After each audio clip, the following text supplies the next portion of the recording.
आम्ही फुगडी खेळासाठी एवढ्या वेटिंगवर होतो आणि ह्या बायाचं संपेच नाही मधातच करत.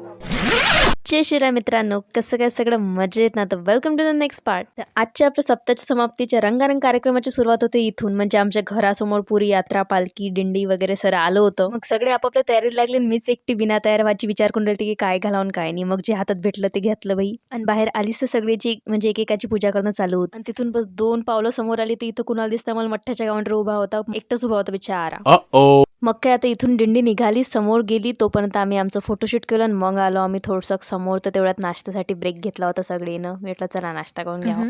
आणि मग आम्ही घुसलो बाई अंदर. आम्हीच कसं काय थांबा. आम्ही चालू केलं पावलं टाकणं, फुगडी घालणं सगळं काही. आणि मग पायदळ गेलो बाई मंदिरात. अशी बेकार ऊन लागत होती. अरे देवा देवा. ते कसं आहे ना, ते उन्हीचं वर्णन मला शब्दात जाहीर करायला शब्द नाही मत आता. मंदिराच्या अंदर कॅम्पसमध्ये एंटर केल्यावर कुठं बरं वाटे, थोडंसं थंडगार तरी लागे. नाही तर बस उन्हीनं पुरं हातपाय ढिल्ले करून सोडले तेवढ्यातच.